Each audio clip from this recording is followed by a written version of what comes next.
Hai guys, kembali lagi di teman cerita yang kita udah masuk di bulan Juli. Walaupun di bulan Juli ini kagak ada janji-janji apa ya. Takut pressure rasanya kalau kita janji-janji mulu nih harus ditepati. Tapi untuk memenuhi tuntutan dari kalian semua, di bulan ini nih Juli teman cerita 2 kali seminggu lah ya. Karena memang masih banyak nih cerita-cerita yang seru yang udah dikirim melalui email dari teman-teman semua nih di berbagai daerah. Biar kita berasa bisa jalan-jalan begitu ya, keluar kota kagak manuk di mari mulu. Yang kali ini tuh datang ceritanya dari teman kita namanya Mehdi. Tentang pengalamannya katanya diusir waktu KKN, gengs. Nah loh, kok bisa sampai diusir begitu? Emangnya Mehdi ini melakukan apa sih? Nah, sebelum kita lanjut ke ceritanya, biar tambah semangat lagi nih, hari ini kita nih ceritanya belum ngupi soalnya, gengs. Moodnya ini belum kedongkrak begitu. Ntar nggak enak ceritanya kagak heboh. Makanya kita bikin kopi kesukaan gue dulu yuk. Ya udahlah, pasti kalian bisa pada nebak kan. Kopinya apa coba? Ya bener guys, kopi kesukaan gue apalagi kalau bukan Kopi Gula Aren. Karena ini tuh kopi kekinian yang beda banget dari kopi-kopi lainnya. Gimana nggak? Perpaduan antara kopi dan gula arennya itu paten kali. Nah biasanya, gue kan sukanya nih bikin Kopi Gula Aren itu pakai es batu ya, biar tambah segar. Tapi gue punya tips supaya kita bisa nikmatin es Kopi Gula Aren ini biar rasanya nih makin lebih paten lagi, yaitu dengan ditambahin susu UHT cair, gengs. Penasaran gimana nih begini? Ya langsung aja kita mainkan ya. Pertama-tama kalian siapin aja nih 1 sachet Kopi Gula Aren dan gunting di bagian sudutnya. Habis itu tuangin semuanya, jangan sampai bersisa ya, sayang-sayang habisnya. Lalu seduh dengan air panas kira-kira 1/4 gelas sampai bubuknya tuh larut semua dan aduk aja hingga merata. Nah karena kita pinginnya bikin es kopi kekinian, jadinya kita tambahin es batu nih biar lebih nikmat lagi. Dan ini nih tips supaya rasanya tambah paten. Langsung aja tuangin susu UHT cair dan aduk lagi sampai semuanya ngeblend. Tara, jadi deh Kopi Gula Aren yang rasanya paten, bikin semua jadi pengen. Wah, ini gokil banget sih rasanya. Perpaduan dari kopi dan gula arennya aja kan udah paten. Wanginya itu loh juga harum banget, ditambah lagi pakai susu UHT cair. Langsung enaknya nih banget-bangetan, gengs. Langsung seger dan semangat lagi nih mood kita. Bener-bener ya, Kopi Gula Aren lebih paten, lebih keren. Fix, ini sih kalian harus nyobain juga. Bikin es Kopi Gula Aren yang kayak gini nih, ditambahin susu UHT cair ya. Dijamin ketagihan deh kalian sama rasanya. Duh, nggak bisa berhenti minum, maaf ya. Apalagi sekarang Kopi Gula Aren ini tuh lagi ada promo. Beli 2, gratis 1. Wah, ini sih bisa gua habisin langsung nih. Tapi nggak apa-apa. Nanti kalau habis kita tinggal bikin lagi. Makanya sekarang kita langsung aja yuk. Mulai ke ceritanya.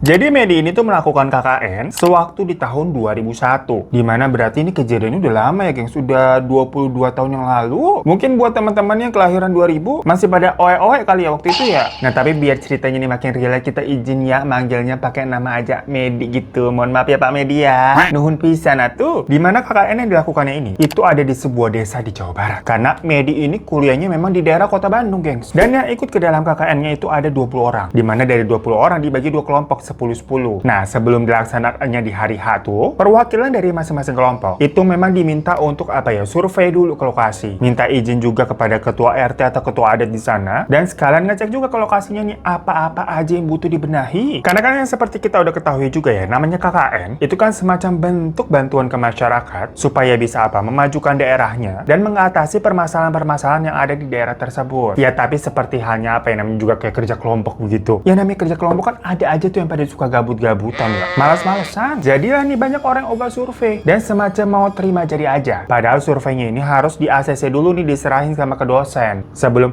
oke disetujui pergi ke sana. Dan masalahnya lagi, dari 20 orang tadi itu nggak semuanya berasal dari fakultas yang sama. Jadi banyak yang nggak saling kenal. Dari fakultasnya Mehdi aja tuh, dia ini jurusannya komunikasi. Dari 20 orang cuma ada 4 orang tuh termasuk si Mehdi. Sisanya ada dari pertanian, ilmu budaya, sastra, pokoknya macam-macam lah. Yang mana setelah ditentukan nih, dibentuklah 2 kelompok KKN kan. Yang kelompok 1 yang ditunjuk si Mehdi dari hasil voting, padahal dia juga kagak mau. Dan kelompok 2 ada yang namanya Rusli. Dia tuh dari Fakultas Pertanian. Nah, mereka berdua inilah sebagai ketua yang ditunjuk untuk melakukan survei. Dari situ mereka kenalan. Yang sebenarnya dari pihak kampus sih punya semacam lift daftar tempat-tempatnya yang bisa dijadikan praktek KKN. Dan biar gampang mereka milih aja tuh dari list itu. Bukannya nyari sendiri ini enggak. Waktu angkatannya si Mehdi begitu ya. Nah, dari list tersebut itu kan semacam hasil rekomendasi atau hasil survei dari alumni yang sebelumnya ya. Dan pihak kampus di sini konteksnya itu nggak tahu nih lokasinya di sana pada saat ini tuh bagaimana. Sekarang nih butuh apa? Makanya si dua perwakilan inilah yang tugasnya untuk ngeliatlah ke sana biar bisa tahu secara langsung, nyari tahu nih butuhnya apa aja, biar nanti dibawakan dari kota gitu istilahnya. Ya sekalian tadi tuh minta izin sama ketua di sana, kan mereka ini rencananya mau tinggalnya 30 hari tuh kalau KKN. Nah waktu si Medi sama Rusli ngeliat listnya ini ternyata banyak banget gengs. Ada sekitar 15-an. Yang semuanya nih kayak mereka,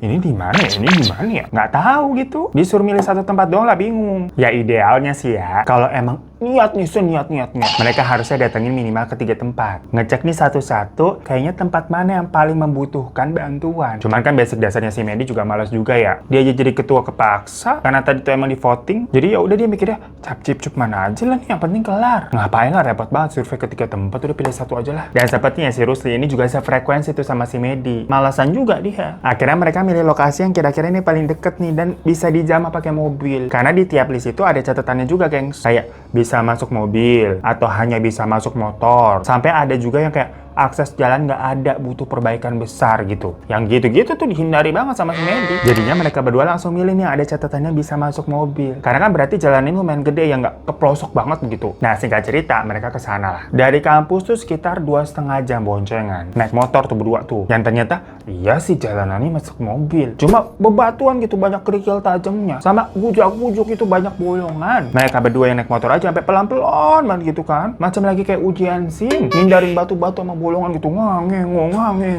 Hingga akhirnya udah mereka sampai tuh di desanya tuh. Desanya mah tampaknya biasa aja, gengs. Banyak lahan-lahan yang sepertinya dijadikan perkebunan sama warga sana. Dan rata-rata rumahnya mah udah dari bata, cuma kayak di semen acian doang gitu, nggak yang dicat cakep enggak. Walaupun sebagian lagi masih ada tuh yang dari kayu-kayu. Ini pokoknya kejadian di tahun 2001 ya. Sampai sana nanya lah ke penduduk, ini rumah RT-nya yang mana ya? Ditunjukin tuh, ada satu rumah yang tadi kayak udah dari bata tapi di semen acian doang. Ya udah Medi sama Rusli ke sana. Disambut sama ketua RT itu namanya Pak Arul. Nah, kata si Pak Arul, 2 tahun sebelumnya, itu pernah juga ada mahasiswa datang untuk KKN di situ, di desa tersebut. Dan dari situ desanya sebenarnya udah banyak perbaikan banget, gengs. Ya mungkin dari list yang mereka lihat tadi, alumni nggak tahu kali ya, kalau udah pernah ada mahasiswa lain yang KKN di situ. Cuma kata Pak Arul, ya nggak apa-apa kalau kalian mau KKN di sini, boleh-boleh aja. Dengan senang hati gitu kan, namanya KKN kan dibantuin ya desa. Tapi di sini nggak bisa nerima 20 orang plek-plekan. Karena nggak ada rumah warga di situ yang bisa nampung orang sebanyak itu. Kalau masih sekitar 10 orang masih bisa lah, itu pun disebar di tiap-tiap rumah warga nih yang bisa dan mau. Jadi sama Rusli kayak mikir,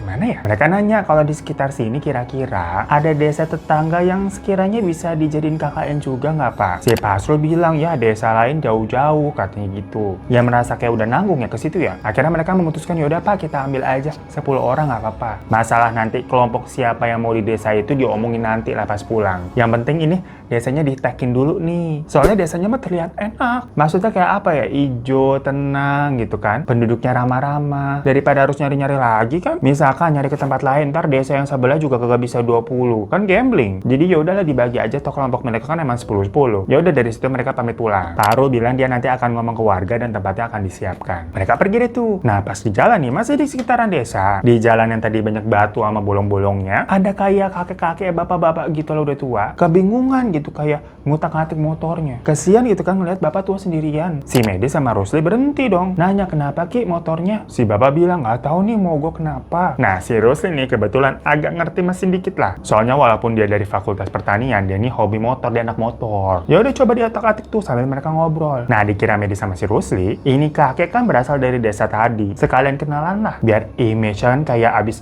nolong warga situ. Nanti kan mereka menumpang di sana soalnya. Tapi si Rusli ini udah ngotak-ngatik dicoba-coba tetap aja tuh motor nggak bisa nyala. Akhirnya si kakek bilang boleh minta tolong nggak? Saya diantarin pulang aja. Nanti di sana sekalian antarin cucunya ke tempat motor ini lagi buat ngambil motornya sekalian terus kalian pulang. Oh ya udah boleh. Akhirnya Medi tuh yang ngebonceng si kakek dan Rusli masih berusaha benerin motornya. Sembari nanti pas udah nganterin kakek, Medi bawa cucunya ke situ, mereka pulang, cucunya bawa motor gitu loh. Pergi deh kan si Medi sama kakek. Ya lagi-lagi kan tadi dikiranya Medi si kakek dari desa tadi dong. Tapi ternyata bukan, gengs. Nggak jauh dari sana. Jadi dari jalanan rusak tadi, kalau ke desa yang pertama itu kan ke kanan. ini malah ke kiri. Jadi ada desa lain gengs yang penampakannya 11-12 sama kayak desa yang tadi tuh. Sampai si Medi nanya, ini desanya masih bagian dari yang desa sebelah apa gimana pak? Soalnya kayak deketan tapi emang agak terpisah dikit gitu, kayak terpisah hutan. Kata si kakek bukan, beda. Lah si Medi langsung mikir kan, katanya Paro tadi desa-desa lain pada jauh-jauh. Loh ini ada kok. Dan sama-sama bisa diakses mobil, cuma bedanya ini ke kanan, ini ke kiri. Cuman yang ke kiri ke desa yang sekarang itu nggak ada plang nama jalannya. Ya udah, sampai pas di rumah kakek, si kakek ini manggil cucunya, ternyata mah udah gede, kira-kira SMA lah, namanya Dani. Dibilang nih nebeng sama A ini, ambilin motor kakek nanti kamu tuntun, katanya gitu. Ya udah, Dani ngangguk aja. Nah di situ Medi spontan nanya, rumah ketua RT atau ketua adat di sini yang mana ya? Sama si Dani tadi dibilang, lah itu kakek ketua di sini. Loh, kebetulan. Langsung lah si Medi minta izin. KKN di sini boleh nggak saya pak? Si kakek tadinya nanya KKN itu apa, dia nggak tahu. Ya udah dijelasin kan sama si Medi. Yang ternyata nggak pernah ada orang KKN tuh di desa itu tuh. Si Medi langsung bilang yang mau KKN 10 orang aja. Karena kan yang 10 tadi di desa sebelah. Si kakek ini awalnya sempat mikir. Mungkin dia kayak masih mencerna, masih bingung, KKN tuh bagaimana sih emangnya? Tapi Medi langsung bilang kayak kita ini bisa bantu, misalkan ada permasalahan apa, pengairan, perkebunan, pendidikan, yang gitu-gitu. Nah akhirnya si kakek emang iya kan? Ya seneng dong si Medi ya. Cuma kata si kakek nggak boleh ada perempuan tapi ya laki-laki semua aja. Ya mungkin takut kenapa-napa kan, perempuan susah gitu dijaganya ya, kalau kenapa-napa bisa berabe. Nah si Medi mikir sebentar, di kelompoknya itu kalau nggak salah ada 2 orang. Nanti bisa kali ditukar sampai kelompoknya Rusli. Yang penting ini dapat tempat KKN nih dan deketan. Cuman sebelah-sebelahan doang sama desa yang tadi. Ya udah oke aja tuh kata si Medi. Nah si kakek ini sepertinya memang tertarik karena si Medi tadi tuh bilang bisa menolong kayak permasalahan perairan di situ. Yang ternyata di situ susah air bersih. Kamar mandi umumnya tuh sedikit. Oh ya udah kata Medi nanti kita cek. Dari situ Medi balik dong bawa Dani nih ke lokasi tadi Rusli benerin motor. Sampai di sana ternyata motornya masih belum bisa nyala gengs. Tapi kata Dani kayak nggak apa-apa, nanti saya tuntun aja, udah biasa. Ya udah akhirnya Medi sama Rusli balik nih. Singkat cerita karena ini ceritanya panjang bener ya. Kita kan pengennya pas udah sampai KKN aja begitu, penasaran abisnya ya. Ya udah mereka rembukan tuh. Di tim Rusli ini sebenarnya ada 4 cewek dan tim Medi tadi ada 2 cewek. Akhirnya setuju tuh 2 cewek ini dioper ke semuanya tim Rusli. Jadi Medi kedapatan 10 batangan semua tuh. Sementara seluruh Rusli berarti 6 cewek dan 4 cowok. Udah habis itu laporan ke dosen dan diperbolehkan. Karena kan hal itu memang permintaan dari kepala desa ya. Dan gak ada pengaruhnya juga mau cewek mau cowok. Lebih banyak kan mak gitu dalam satu kelompok. Yang penting kan hasil kerjanya dinilai. Nah di hari H kelompok Medi berangkat nih. Mereka udah pisah, udah gak urusan Medi sama Rusli. Udah fokus lah sendiri-sendiri. Tapi bukan nanti gak ada ceritanya. Tetap berhubungan, kalian tungguin aja ya. Nah karena tadi aksesnya kayak kurang bagus kan ya jalannya. Jadi dari timnya Medi nih, karena cowok-cowok semua kagak ada yang punya mobil sih. Ya emang 5 orang nih bawa motor, jadi pada boncengan. 10 deh tuh orang jalan tuh. Cowok semua kayak mau main futsal ya, ramai banget. Ya udah sampai tuh dan mereka akhirnya ketemu lagi sama kakek yang kemarin, ternyata namanya Aki Roma. Dan cucunya si Dani itu disuruh nganterin mereka, ngasih unjuk nih tempat nginepnya nanti di mana. Ternyata mereka ditempatkan di semacam kayak sanggar serbaguna gitu, gengs. Tapi udah dipel, udah dibersihin pokoknya. Dikasih sekat kain juga yang dibentangkan gitu pakai tali dari kain buat penutup mereka nih. Ini area tidur sama ini area buat ya kumpul-kumpul, duduk-duduk makan dan segala macam. Karena itu ruangnya plong kosong, udah aja kotak gitu, namanya sanggar. Makanya tadi disekat tuh pakai kain tuh. Yang area tidur digelar tuh kasur-kasur Palembang. Jadi kayak tidurnya hadap-hadapan gitu, tendang-tendangan 5-5. Dan area di sebelahnya yang nggak ada kursi juga, udah langsung ubin pada lesehan aja udah. Ya seadanya sih memang. Dari sebelah sanggar itu kayak dibangun gubuk dadakan gitulah buat mereka masak. Ya karena isinya semuanya laki-laki ya di situ. Jadi nggak ada ngeluh dengan keadaan seperti itu. Oke-oke aja, yang penting kan bersih. Karena kan mereka tahu tujuan KKN ke desa-desa itu kan untuk membangun desanya, bukannya buat staycation. Ya ada desa sampai perlu dibantu buat dibangun gitu-gitu kan, berarti fasilitasnya emang nggak bagus, makanya dibantu biar dibagusin. Jadi mereka udah expect dari awal nginepnya bukan bangsa di hotel apa bagaimana ya, beda lah. Nah tapi untuk kamar mandi, karena kan ini jatuhnya sanggar ya, kagak ada kamar mandinya, mereka pakai kamar mandi umum nih yang memang ada di desa itu, dimana kebanyakan semua warga di sana itu mandi sama nyuci ya di situ juga. Cuma di sini kalian jangan salah sangka dulu ya, ini kamar mandinya bukan yang lokasinya jauh antah berantah serem gak kerawat gitu, enggak. Kamar mandinya bersih, masih di wilayah desa itu juga, dan terawat yang sekarang beberapa tiap hari dipakai sama warga, sampai ngantri-ngantri juga gitu, maksudnya kagak sepi. Juli, biliknya itu ada 4. Tapi nggak dipisah nih, mau cewek mau cowok terserah udah masuk ke situ. Dulu-duluan deh pokoknya dah. Makanya salah satu program yang mereka mau incar pertama kali di situ adalah benerin nih saluran airnya. Biar bisa disalurkan lagi, bikin pemandian-pemandian di lokasi atau spot-spot lain. Jadi disebar gitu di beberapa titik. Agak nggak terlalu jauh nih, misalkan orang dari ujung mau ke kamar mandi harus ke tengah, nggak usah, dibuat aja di situ tuh deket. Supaya selain lebih banyak gitu ya, nggak antri, nggak numpuk. Kalau banyak kan bisa dipisah juga nih, mana yang buat cowok, mana yang buat cewek. Karena memang biliknya itu tuh terbuat dari kayak anyaman rotan yang udah pada bolong-bolong gitu guys. Jadi bisa banget yang namanya diintip. Lah kan bahaya kalau cewek mandi. Makanya mungkin akhir Roma bilangnya yang kesini tuh jangan ada yang cewek-cewek ya. Karena situasinya ternyata begitu. Si Medi baru paham. Yaudah kan abis diajak keliling nih ya. Dikasih lihat tadi ini kamar mandinya di sini nih, orang-orang pada warga. Rumah-rumah warga di sini juga rata-rata pada berkebun dan ternak ayam. Karena emang tiap rumah tuh pasti ada kandang ayamnya tuh di belakang. Banyak itu kandang ayamnya bertumpuk. Nah, sampai mereka ke sebuah kayak ada akses jalan ke dalam hutan yang kata kakek Roma jangan ke sana ya, dilarang masuk ke situ. Karena katanya banyak yang suka kesesat kalau ke dalam. Soalnya pohonnya tinggi-tinggi. Pokoknya makin dalam katanya makin lebat. Ya di dalam juga nggak ada apa-apa, jadi nggak usah ke sana-sana ya. Di ujangan begitu ya mereka juga ngerti lah, maksudnya kayak oh di situ terlarang. Oke, mungkin angker apa bagaimana udah paham lah istilahnya. Dan terlihat memang di depan jalannya tuh ada kayak taburan garam yang rapi banget gitu membentuk garis putih. Dan ada 2 sajian juga gitu kecil. Ya udah mencurigakan banget lah begitulah. Paham, kita paham. Udah iya pak, siap. Nah habis dijelasin ini itu, mereka mulai mengeksplor sendiri tuh. Jadi Medi ini bagi-bagi tugas sesuai jurusannya masing-masing. Pokoknya dari Fakultas Komunikasi itu ada si Medi sama satu temennya ini namanya Hilman. Sisanya 2 lagi tuh di kelompoknya Rusli. Nah mereka berdua nih sama ada satu lagi anak sastra budaya, itu tugasnya ngajar anak-anak mulai dari yang PAUD, SD sampai SMP. Tadinya mau sedikit-sedikit juga ngasih bahan-bahan belajar buat anak SMA kayak semacam les tambahan lah. Tapi ternyata anak-anak yang seumuran SMA di sana macam kayak Dani tuh abis SMP mereka nggak lanjutin ke SMA karena langsung disuruh kayak semacam apa ya, kerja sama orang tuanya, bantu-bantu di perkebunan dan ternakan. Jadi udah berarti sebatas SMP aja nih. Jadi jadwalnya tuh dari pagi mereka ngajar PAUD, terus dari siang ke sore SD sama SMP digabung. Karena ternyata nggak banyak juga nih anak-anak yang seumuran SD dan SMP di sana. Minggu pertama mereka di sana semuanya aman, gak ada apa-apa. Karena sejauh ini juga kan kita tadi dengar ceritanya ini semacam KKN biasa. Nah, tapi masuk minggu kedua. Ingat banget si Medi nih, di tanggal 25 Maret 2021 hari Minggu, dimana semua kejadian ini bermula. Karena waktu itu hari Minggu kan jatuhnya hari libur juga ya. Sebenarnya sih udah dari satu kemarinnya juga waktu tanggal 24. Nah, itu kan jatuhnya apa ya? Weekend pertama mereka di desa tersebut. Dan mereka juga memang sudah memutuskan kalau Sabtu dan Minggu ini jadwalnya libur. Nggak terlalu banyak kegiatan aja lah. Kecuali misalkan ada warga yang mau minta tolong atau butuh bantuan, ya udah nggak apa-apa mereka kerja. Jadi sedari Sabtunya nih, Medi sama beberapa anggota yang lain itu naik motor ke desa sebelah, ke desanya Rusli. Karena di sana memang si Medi ini mau ketemu Rusli buat nanya-nanya sambil mau minta ganti orang, nge-switch. Karena si Medi ini butuh orang dari Fakultas Pertanian yang mengerti masalah pengairan. Ya pokoknya si Medi mah kagak paham ya, intinya begitu-gituan dia dari komunikasi. Makanya si Medi ini bawa 3 orang nih dari Fakultas Pertanian semua. Yang katanya ada teman mereka nih yang ngerti-ngerti begituan lah. Tapi temennya itu di timnya Rusli. Makanya mau diketemuin, mau ditarik. Pokoknya 3 orang yang dibawa sama si Medi itu sebut saja ada namanya Abbas, Eriko, sama Dede. Nah yang expert yang mau diambil di timnya Rusli itu ada namanya Tomo. Ketemuan lah kan mereka nih di desanya Rusli, nanya-nanya gitu kan, ada masalah kah kamu di sini?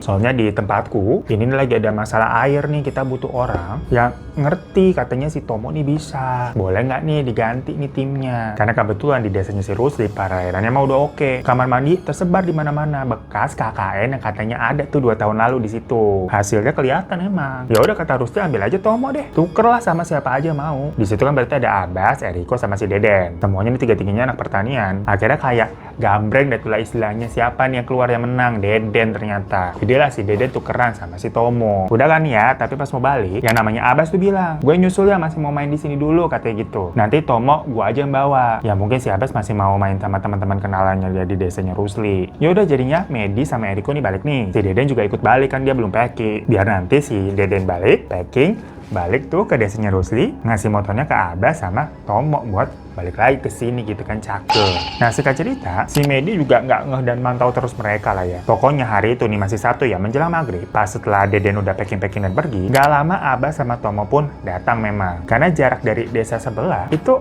dua-duaan ini nggak jauh, geng. Cuman yang keluar jalannya kayak agak muter aja gitu. Kalau naik motor mah gampang. Udah kan ya, besok minggunya Tomo diajak keliling dong sama si Abbas dan Eriko tuh ke desa-desa, dijelasin nih masalah perairan itu gimana. Ya pokoknya itu jadi urusan mereka lah. Si Medi pokoknya ngeliat nih mereka udah jalan dari jam 9 pagi. Dan sementara yang lain itu masih lay-lay aja udah di sanggar, karena kan itu hari Minggu, hari libur. Ditambah warga sana tuh emang bilang, kalau katanya pada hari itu mereka ini dari siang akan mengadakan doa bersama, sampai nanti malam harinya itu udah nggak akan ada kegiatan lagi di desa tersebut. Karena nanti malam nih adalah malam satu suro. Jadi di tanggal 26 Maretnya, hari Senin besoknya, itu adalah tanggal 1 suro, gengs. Yang berarti ini Minggu, nanti ke malam nih, mau ke Senin, itu ya malam 1 suro. Nah, medis sama yang lain tuh dianjurkan untuk kalian berdiam diri aja di sanggar, karena katanya malam 1 suro itu adalah hari rayanya para makhluk halus. Ya kan serem gitu ya dongengnya. Lah cuman kan mereka udah seminggu tuh, mau seminggu kan di situ ya, kagak ada apa-apaan. Jadi waktu dengar begitu, mereka nggak merasa kayak, udah apa tuh mencekam gitu, enggak. Yang di awal tadi dibilangin ada hutan jadi dimasukin aja, kayak ya udah aja, mereka mengiranya itu semua macam kepercayaan dari warga situ aja. Dan selama seminggu mereka di sana semuanya aman, nggak ada apa-apa. Dan ternyata tapi bener aja nih, pas menjelang sore, suasana di desanya udah kayak sepi banget. Semua orang tuh terlihat masuk ke rumah. Sampai si Medi ini ngeliat sendiri kayak beberapa warga tuh narikin anak-anak mereka yang lagi pada main di luar, langsung pada disuruh masuk rumah. Padahal itu masih sekitar jam 5 sorean, masih terang. Mendadak suasana desa sepi banget tuh. Ya ada sih yang masih beraktivitas tapi sedikit. Ya udah dari situ si Medi sama si Hilman ceritanya mau mandi nih. Si Medi emang paling deketnya soalnya sama si Hilman ya, karena kan mereka satu fakultas. Nah karena pada saat itu orang-orang desa udah pada masuk rumah, jadinya kamar mandi umumnya tuh sepi. Biasanya mau ngantri itu sore-sore, bocah-bocah pada dimandiin. Ini enggak, bener kagak ada siapa-siapa. Nah itu kamar mandinya kan dindingnya banyak yang bolong tuh, yang dari anyaman rotan. Sebenarnya salah satu tugas dari mereka itu adalah benerin, cuman itu ternyata dilihat belum dibenerin. Ya mungkin belum kepegang kali ya, kan masih seminggu tuh, masih adaptasi. Pokoknya kalau Medi mah jatahnya ngajar dia taunya. Nah waktu si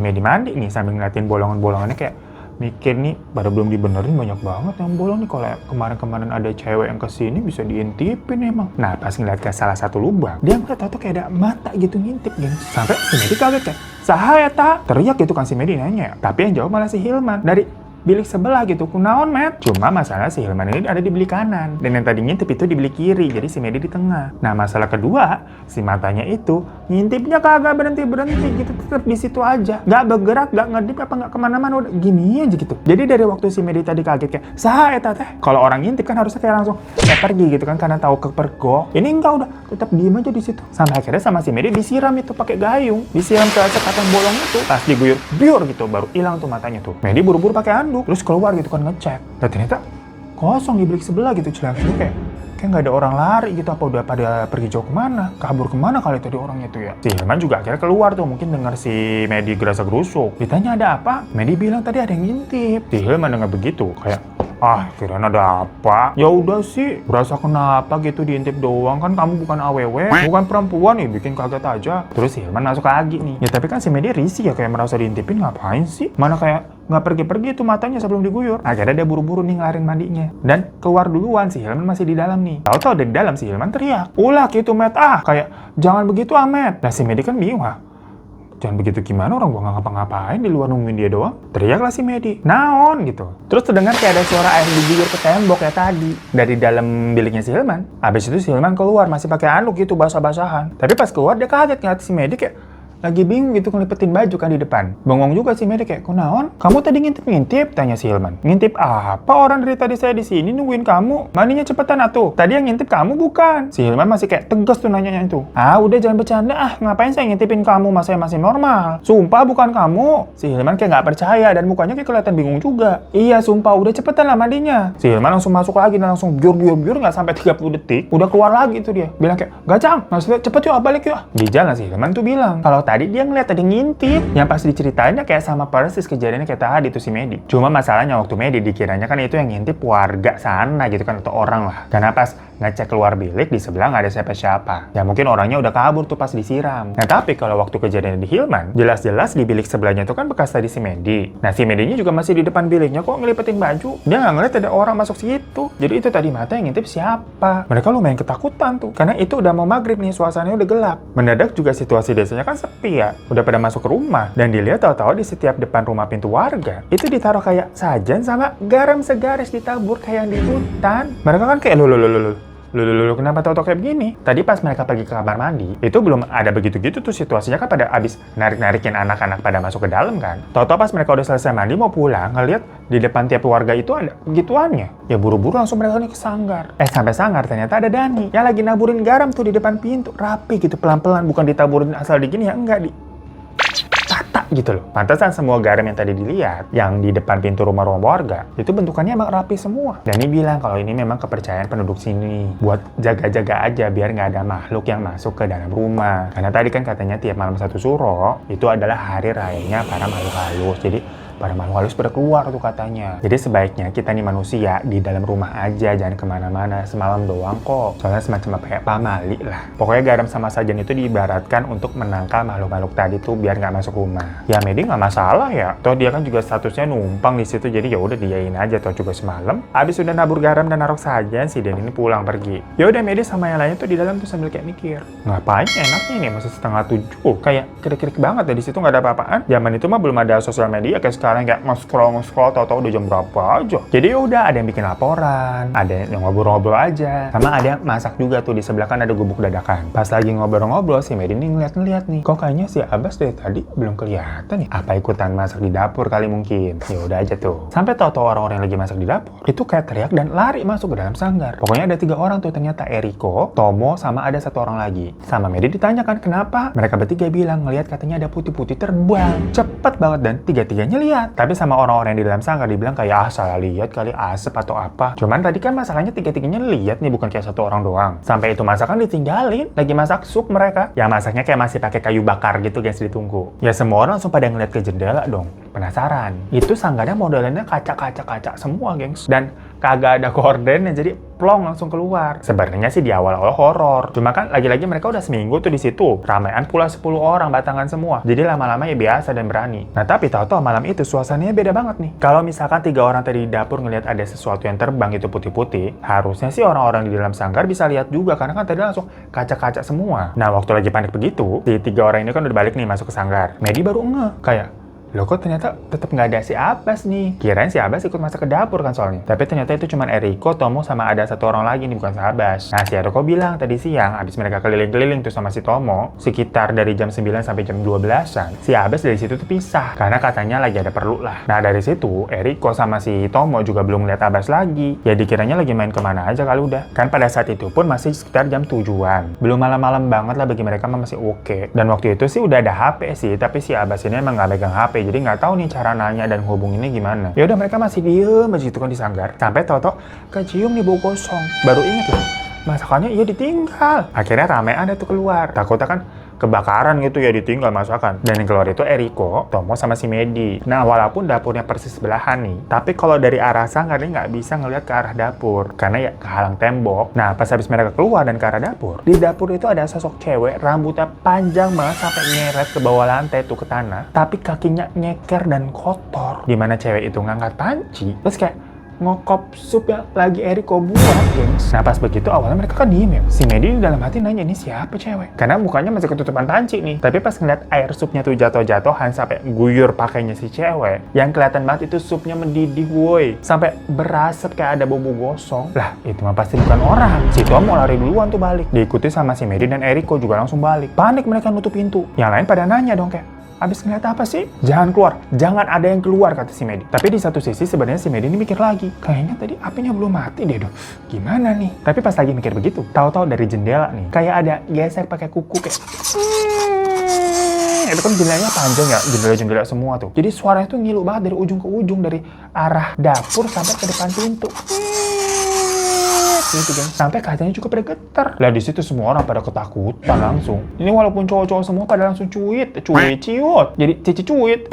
Sampai makin lama nih bau gosongnya ini makin tercium lagi. Nyengat banget kali ini dan mulai kelihatan tuh ada asap hitam. Wah, kebakaran nih. Si Medi refleks langsung keluar pintu. Ngecek gitu kan, bener aja asapnya berasal dari dapur. Medi teriak kayak, kebakaran. Ya rame-rame semuanya keluar mau nggak mau dan berusaha madamin apinya. Untungnya itu belum terlalu gede, gengs. Padahal dari gubuk tuh gampang banget kebakar. Sebisa mungkin mereka tutup-tutupin tuh pakai karung dibasahin. Akhirnya pakai air aqua gitu diguyur. Sampai akhirnya api bisa padam, alhamdulillah. Cuma asapnya udah ngebul tuh kemana-mana. Panik kan ya mereka ya. Nah dari kejauhan terlihat nih kayak ada 4 orang berdiri. Mungkin karena ngelihat asap gitu kan mau disamperin nih mereka nih. Si Medo udah mikir kayak, aduh nggak enak banget nih, udah hampir bikin kebakaran gitu. Mereka numpang di situ belum ada seminggu. Tapi pas dilihat lagi kok kayak ada yang aneh dari 4 orang ini ya. Karena posisinya diem aja, tapi makin lama makin dekat. Maksudnya kakinya nggak kelihatan kayak orang jalan kan, kayak ada gerakannya. Ini nggak diem aja tapi makin gitu makin dekat. Sampai si Halim dibilang tapi suaranya pelan banget kayak, bajingan pocong. Seketika juga semua orang langsung lari lagi masuk ke dalam sanggar. Masalahnya pas mereka lari nih, itu kan rameannya 9 orang. Pada panik itu kan habis madamin api, ini panik kebakaran, tau-tau ngeliat begituan. 4 pocong, gengs. Buru-buru mereka semua pada desuk-desukan. Ada sampai yang jatuh dan akhirnya ngerusak garis garam. Dan dudukin saja nih tuh juga rusak yang di depan pintu. Habis sudah masuk semua nih, baru langsung pada teriak-teriak tuh. Garamnya hilang, itu saja juga hancur. Panik lagi tuh mereka. Buru-buru gitu nyari garam. Yang untungnya ada 1 bungkus kecil. Emang stok buat masak masih ada di dalam sanggar tuh. Langsung dibuka dan ditaburin tuh di belakang pintu. Jadi naburinya dari dalam ya soalnya ya. Mereka nggak berani buka pintu nih. Sampai ke seling-seling sudut-sudut sanggar juga ditaburin gitu kan garamnya semuanya. Ya mereka nggak paham ya berbuat begitu gimana. Cuman refleks doang. Karena dilihat garis garam di depan hancur. Jadi dibikin lagi nih improvisasi dari dalam tapi agak lebay gitu semua sudut ditaburin. Tiba-tiba ada yang ngetok pintu. Tak, tak, tak, tak. Tapi kan dari pintu sebelahnya jendela gede. Jadi kelihatan gitu kan emang kalau ada orang di depan pintu. Ini dilihat nggak ada siapa-siapa, gengs. Merinding semua tuh. Fokus mereka menatap ke arah pintunya. Tahu-tahu ada suara si Abbas. Buka pantoknya. Maksudnya buka pintunya. Jelas banget itu mas suaranya Abbas, iya. Tadinya sama Medi mau dibukain. Karena kan Abbas emang belum balik tuh dari tadi dicariin. Tapi pas si Halim ngecek dari samping jendela tuh, lah, nggak ada siapa-siapa. Tapi dia teriak, jangan dibukain. Itu bukan Abbas, nggak ada siapa-siapa di depan pintu. Dan pas yang lainnya pada ngecek gitu, iya bener nggak ada siapa-siapa.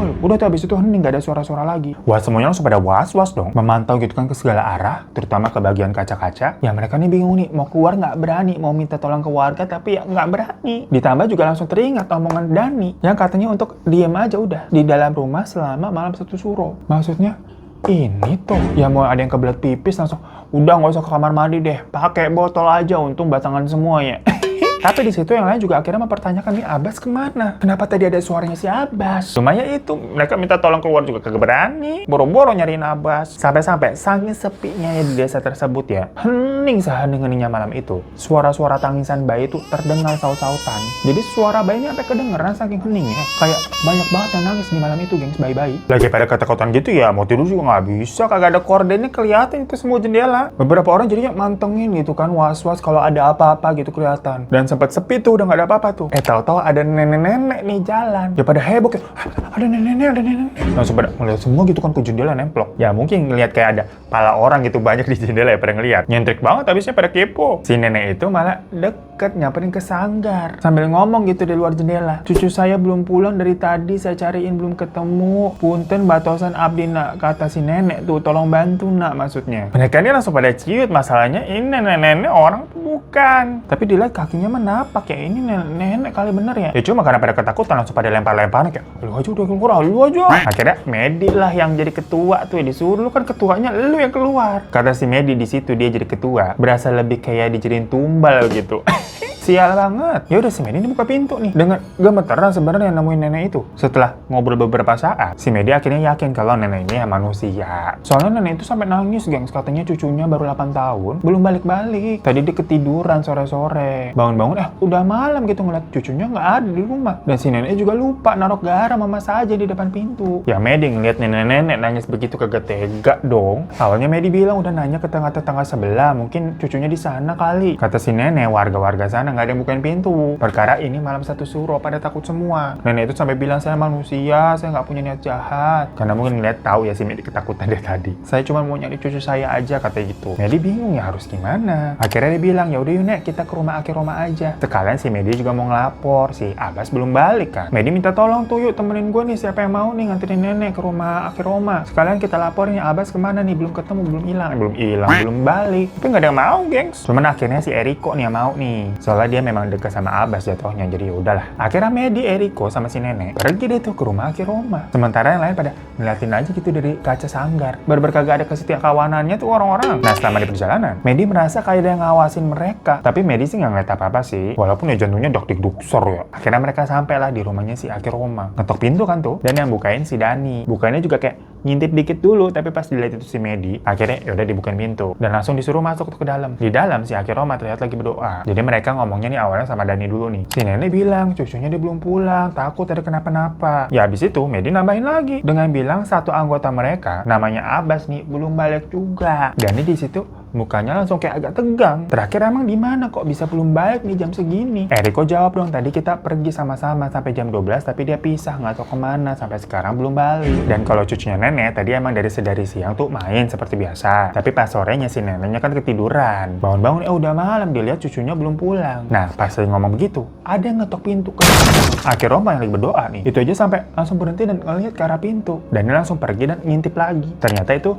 si Tomo sama Hilman dengan tersengal-sengal gitu kayak habis lari, bilang kalau teman-teman mereka di sanggar pada kesurupan. Nah itu baru sebentar doang loh jaraknya loh ditinggal sama si Medi. Waktu tadi pergi kan kayak nggak ada apa-apa, pada ngintipin aja gitu kan dari jendela. Nah si Aki Roma nyuruh si Dani buat ngecek ke sanggar. Akhirnya semuanya pergi tuh balik ke sanggar. Sementara si nenek masih tinggal tuh di rumahnya Aki Roma. Di jalan si Dani nanya ini gimana ceritanya emang. Si Halim bilang tadi abis si Medi pergi, mereka ini ngelihat Abbas balik. Kali ini ngelihat ada sosok Abbas tuh balik dari depan kaca, minta untuk dibukain pintu. Tapi pas udah dibukain, lah kagak ada siapa-siapa. Dan dari situ satu persatu orang langsung pada kesurupan. Dan waktu sampai bener aja gengs, ada 3 orang ternyata yang kesurupan, tapi kesurupannya bukan kayak teriak-teriak gitu, enggak. Melainkan cuma diam aja, mematung gitu sampai melotot. Ini masalahnya nggak ngedip gitu gengs, sampai matanya tuh merah berair. Si Dani ngeliat garam yang tadi di depan tuh dia tabur tuh udah berantakan, sajanya juga udah rusak. Dan dari dalam pintu tuh ternyata garamnya juga udah rusak karena pintunya dibukanya ke arah dalam gitu gengs. Nah mereka kan emang terakhir naburnya garamnya itu dari arah dalam. Waktu pertama kali Medi buka pintu buat si nenek, terus akhirnya dia pergi keluar, itu garam dari dalam otomatis kesapu pintu dong, karena kan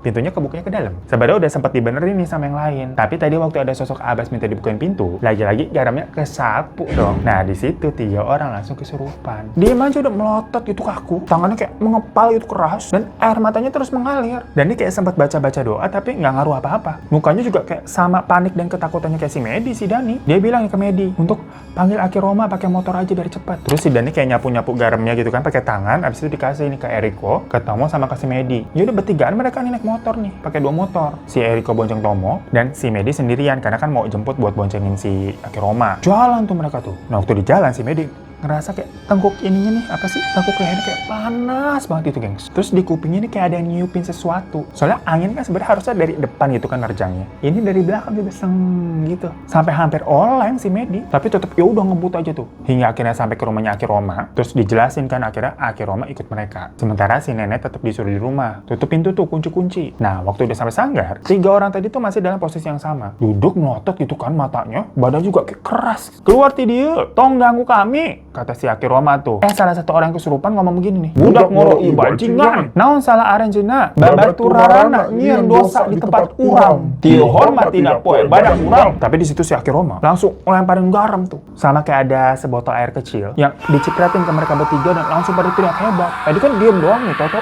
teriak sampai akhirnya pingsan deh. Pas dipegang badannya anget banget tapi udah lemes. Tadi kan sudah kenceng banget gitu kan, sekarang udah lemes gitu. Lunglai dan ya udah ditidurin tuh bertiga tuh. Teman kamu tadi siapa yang belum pulang? Tanya si Aki Roma tuh ke si Medi. Abbas Ki, jawab si Medi. Cari dia sekarang. Malam itu juga nih sekitar udah jam 10-an. Mereka semua-muanya disuruh nyari si Abbas. Sementara 3 orang yang pingsan tadi tuh dijagain sama si Dani. Sisanya nih 6 orang ikut sama si Aki Roma. Keliling desa nyari si Abbas malam-malam. Dan semuanya juga disuruh ngantongin garam. Masalahnya garamnya kan mereka udah nggak prepare ya. Jadi cuman kayak ngambilin itu garam yang bekas-bekas tadi ditaburin di sanggar. Masing-masing orang dapat sejumput kecil-kecil lah lumayan. Nah untungnya mereka ini nggak mencar. Alias ya udah berbondong-bondong ngintilin si Aki Roma sampai ke perbatasan hutan. Pas dilihat di perbatasan si garam garisnya itu kayak udah ada kegesek gitu, kayak macam ada yang nginjak orang lewat situ. Jadi agak sedikit bolong. Udah nggak garis gitu maksudnya. Si Aki Roma bilang, cari teman kamu sebelum jam 12 malam ini. Kalau tidak ketemu, kalian harus merelakan dia. Jadi mereka dikasih waktu cuma 2 jam untuk masuk tuh ke dalam hutan nyari itu si Abbas. Memang Abbas masuk hutan ngapain? Itu Medi sama 5 orang temennya